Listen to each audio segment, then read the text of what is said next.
ساتھ 4 ہندو بھائی گئے تھے، ہندو مذہب کے 4 لوگ گئے تھے، 2 پنجاب کے پنجابی تھے اور 2 ہزاری باغ علاقے کے تھے، سمجھ رہے ہیں، غیر مسلم تھے، ہندو بھائی تھے۔ ان میں سے ایک اجے بھائی کے والد تھے، وہ جب غوث پاک کی بارگاہ سے نکلے تو میں نے ان سے کہا، بڑے بھائی وہ 60-65 سال کے تھے، ہندو مذہب کے تھے، تو میں نے کہا کہ یہ بتائیں کہ میرے غوث پاک کا روضہ آپ کو کیسا لگا؟ میں نے ان سے پوچھا، سننا صاحبو، میں نے کہا میرے شیخ کا روضہ کیسے لگا؟ تو معلوم ہے کیا بولے؟ بولے آصف بھائی جیسے میں اندر گیا غوث پاک کے روضے پر میں نے سلام کیا، پھر وہ کہتے ہیں میں نے غوث پاک کی جالی شریف پکڑ لی اور میں نے کہا یا شیخ عبد القادر جیلانی، مجھے نہیں پتا میں کیوں پیدا ہوا ہوں۔ دیکھنا کتنے لوگ سبحان اللہ کہتے ہیں، مجھے نہیں پتا میں کیوں پیدا ہوا ہوں، زمین پر کیوں آیا ہوں، مجھے اس کا علم نہیں، لیکن آج میں نے آپ کے دربار کو دیکھا ہے، بس دل سے آواز آئی، بس آپ ہی کو دیکھنے کے لیے پیدا ہوا تھا۔ اللہ اللہ، میرے امام نے کیا کہا؟ لگتا ہے تصور میں حساسیت کی شاعری ہے، استعاراتی زبان ہے۔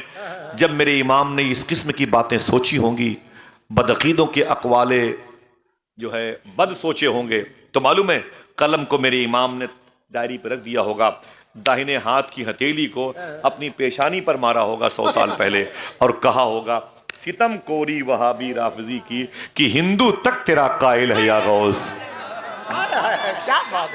اللہ کا شکر ہے، اگر آپ کو کوئی دوست غیر مسلم بیمار ہو، کوئی پریشانیاں ہو، تو اس سے کہا کرو کہ غوث پاک کا نام لیا کرو، انشاءاللہ بولے اللہ اسے بھی غوث پاک کے نام لینے کا اجر عطا فرمائے گا، انشاءاللہ کہہ دیں۔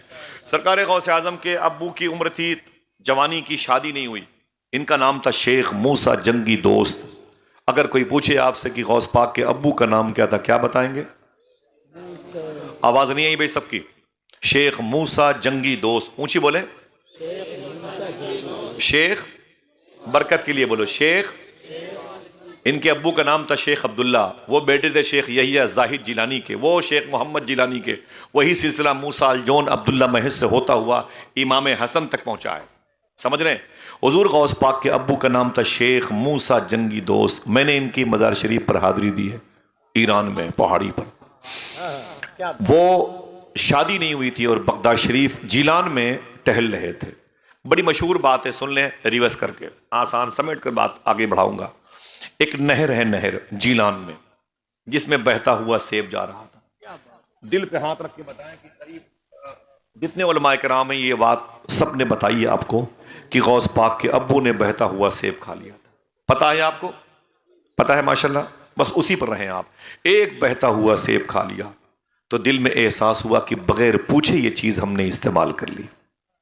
ہمارے یہاں کیا ہے، لوگ چل رہے ہیں تو مونگ پھلی اٹھا کے کھا لیں گے، جامن اٹھا کے کھا لیں گے، نمک پارا اٹھا کے کھا لیں گے، سمجھ رہے ہیں آپ؟ یہ غلط ہے، شریعت کے خلاف۔